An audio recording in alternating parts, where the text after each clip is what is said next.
Hi guys, welcome back to this week's video. How is your week? How are you? How have you been? I missed you. Well, if you're new here, my name is Mwiza. Welcome to this channel. Please subscribe to join the family. We talk about all things marriage, all things motherhood, lifestyle, and all the fun stuff. This week, we're going to be talking about nannies and house helps. Guys, I am so passionate about this topic. Oh my God. Okay, let's do this. Before I start off on the topic of today, which is the mistakes we do as families dealing with nannies and house helps and how to treat them, you know, how we can treat them right, guys. Let me start off by saying that ichibazo cy'abakozi, like, guys, this has been an issue for as long as I can remember. As growing up, abakozi. This made me be very intentional when I started like using nannies and house helps. Okay, I'll be using the word house helps a lot, slash nannies, because you know that those who call them managers, house helps, house managers, you know, whatever you call your house help. I shall be using the word house help in this video, slash nannies. Yeah, so let's start off by saying that it's really hard to get a good nanny. Like, I know someone who has gone through house helps or nannies for in a month, like 5 of them. Like, yeah, it's crazy. Yeah, it's really hard to get one. That's why I want to start off by saying, pray for your nannies, pray for your house helps. I'm telling you that everything I'll be telling you today, I am also telling myself. I'm also telling myself and reminding myself, because I don't really, you know, care. Okay, don't care. I don't really like pray for my nannies or house helps. No. But when I became a mom, I have studied this culture recently. That's why I've seen a difference in how I feel and how I communicate and talk to my nanny. It's really, it makes a very big difference. Yeah, so guys, pray for your nannies, for your house helps. These are strangers that you bring into your family, that you bring into your home to help you raise your children, to help you take care of a home. Guys, we need to pray for them, pray for their hearts. We don't know where they're coming from. They have different backgrounds. So if we don't pray for them, I don't know what we can do for them. So now that we have established this, you have prayed for your nanny. And also, you know, I already said that God helps like take care of things that I'm not even able to take care of. Like, I'm not good at like firing or, you know, firing nannies or house helps. I'm not good at it. But as soon as I get a house help or a nanny, I always pray that God, if this person isn't meant to be in my family, bajend.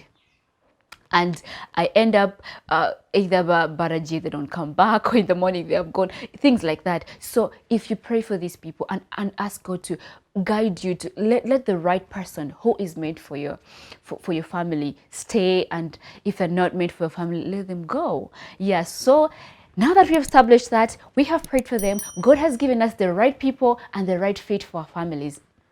Yeah, now the mistakes that we do. Okay, biragoye kubona umukozi mwiza, but now wamubonye wowe witwaye ute sasa.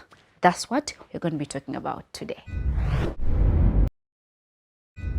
Some of the things we ask ourselves when hiring a nanny or a house help is, of course, the good qualities, like, are they proactive? Like, do they do stuff with things like that? Or are they clean? Those are the things we ask ourselves when hiring a nanny or a house help.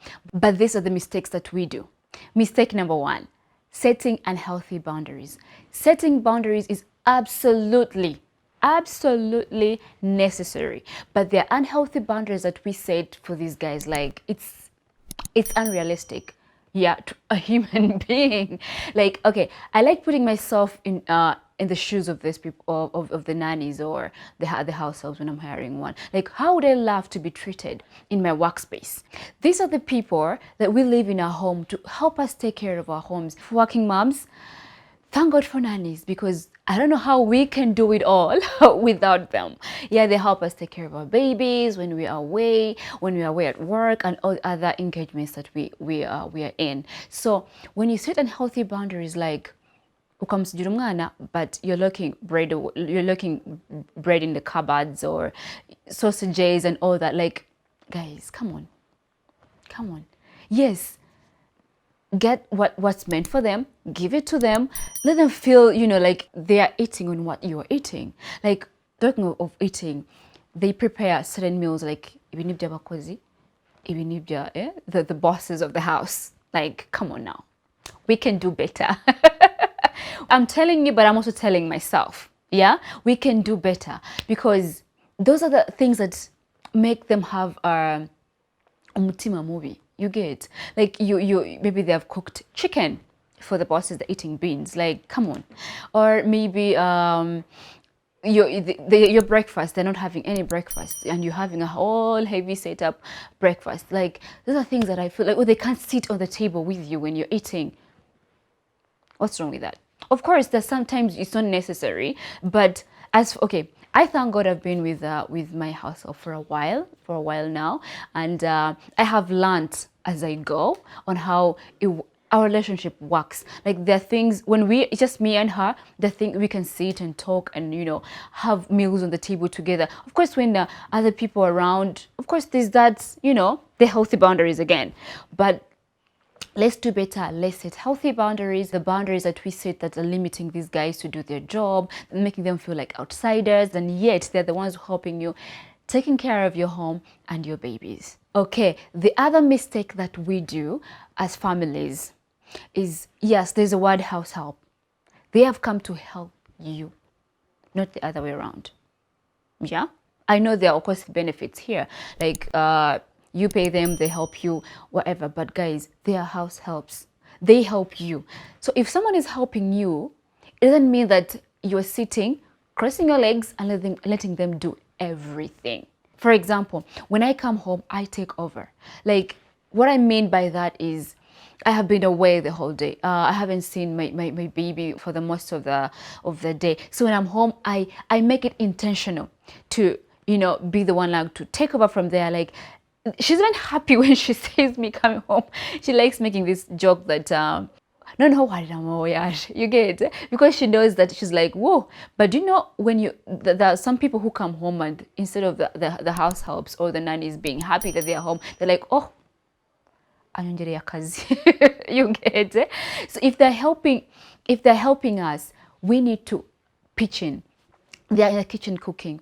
Get in the kitchen. You have the time in the evening. You've come home. See what they're preparing. Help them out. If you have to, like, you ask, no, you put the salt yourself, or like cleaning. Like, if there's something they haven't done your way, that's also some of the mistakes that we also do. We expect them to do it as our way. I have learned this the hard way. Guys, like, I'm that person. I have a particular way of doing things, and I expect others to do the same, which has stressed me out until I had to let go. When you have a child, you learn to let go of certain things.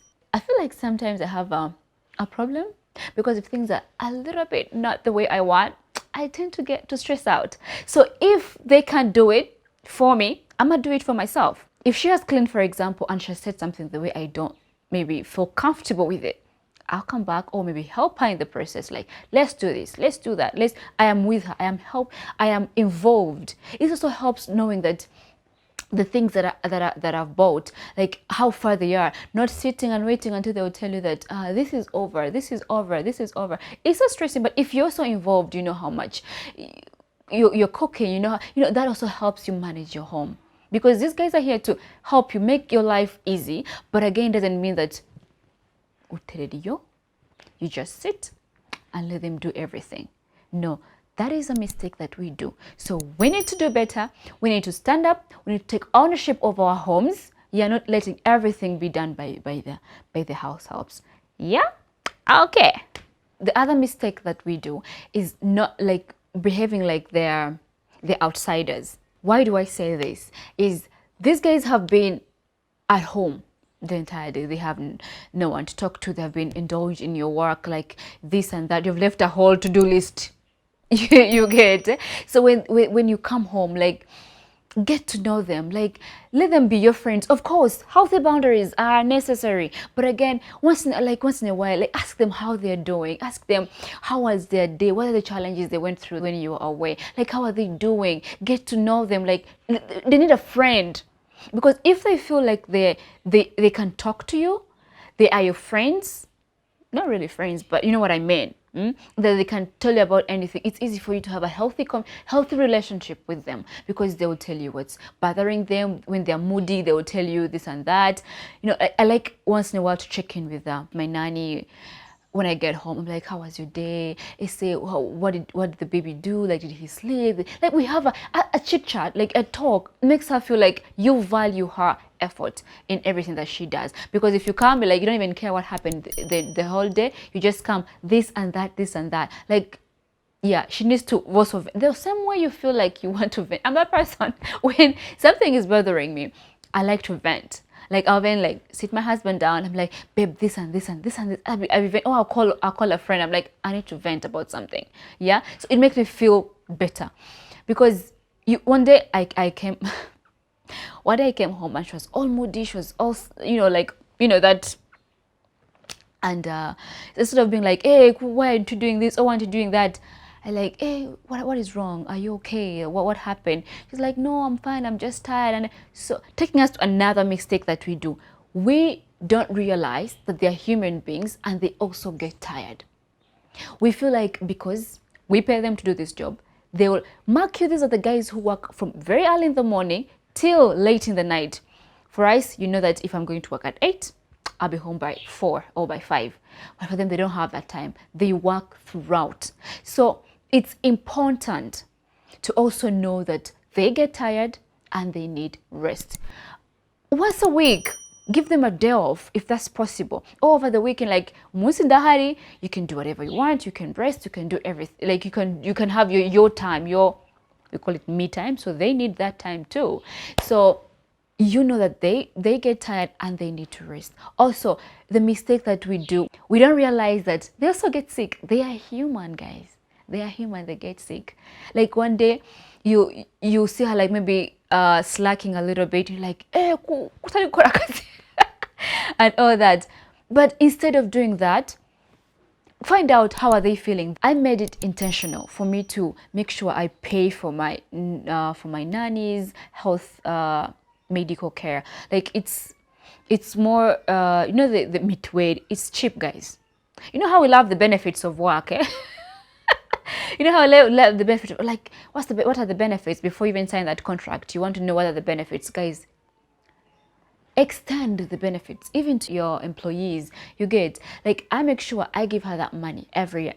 It's Kalito. It's 3K if I'm not even mistaken. Yeah. So that is something I became intentional about. Like if I take care of her, she'll take care of my child as well. No mutima Mwiza. It won't throw you off your budget if you can just provide that for your nan. If they're sick, they need to buy some medicine at the counter or anything. Guys, ijihumbe bibi apana ndayagukata kumushahara. Give it to them. Panadol, come on. They are human. So when they feel like they are valued and they are loved, they're taken care, their health matters to you as well. Because if they're not feeling well, how do you expect them to do their job? This brings me to another mistake that we do, is how we talk to them. Let me pause. Guys, I always say it's not what you say, it's how you say it. Yes. Every human being deserves to feel like they're respected, they're not undermined, despite their class, despite where they're coming from. Every human being, deserves this. So, I have learned this as I go. That is the truth. I'm not talking to you as if, I don't do that. No, I am learning as I go. And I'm seeing a very big difference in how when I communicate to my nanny or my house help this way. They get that moody season when they're not even talking to you, or they're all angry and all that. And instead of you being concerned of like maybe something's bothering them, you're like, so why aren't you doing your job? You get. And then, thank God for my husband. one day is like, Ariko wa mugani did and here, what's wrong with her? Guys, whoa, that made a very big difference. So instead of like, you know, just talking from across the room, I had to sit them down. I like, Tuvugani, you come on, I need to talk to you. So I sat her down right next to me. I was like, what is wrong with you? Like, you know, you hear them out. Like, what can we do to make this better? What is better? Are you okay? Is the family doing okay? Because she felt that I cared that much, she opened up. Even the things that were bothering her, even Numukazi, sometimes they're overwhelmed, guys, and they need a break. She's like, this and this, I would love it if you do this and this, if you help me in this way. Guys, even if they've done something wrong, instead of talking across the room, hey, Nico, kuchi, kuchi, kuchi, kuchi. If you call them right, like if even you, let's say at your workplace, your boss, instead of calling you in his office and telling you, please, you need to do better, you need to improve on this, you need, you know, being really, you know all the stuff, and they don't do that. Instead, like, among all your other colleagues, they're like, please this, please that, this. How would you feel? So guys, let's do better. Let's talk to these people, because we cannot do everything that we do without their help. As I started this video, praying for them is a very, very, very big key, because it's hard to get a good house help. It's hard to get a good nanny. But if you find one that is really good to you, please be good to them. And if they're not meant for your family, bye-bye. Don't hang on so, don't hang on so hard, because it will end up you guys having a bad relationship with each other. Okay, when I talk about nannies, I will talk the whole day because I'm really passionate about this, and I really hope families out there can watch this video and pick a thing or two out of it. Like, we can do better. We can be more human in dealing with our nannies, our helps. Again, I can't stress enough, these are the people who you leave your home to, you leave your babies with. Oh my God. Because in my mind, I always know that we are three raising our baby. Me, my husband, and the nanny. Because 6 hours a day, I leave my baby with the nanny. Whatever happens at 6 hours, yeah, you can't imagine. It's only God who helps us. That's why I made it intentional. To value them, to give them all the respect they need, because they're doing a great job. So thank you for watching. Subscribe if you haven't. Like this video, share, because someone may want to hear this, and I'll see you next week. Bye.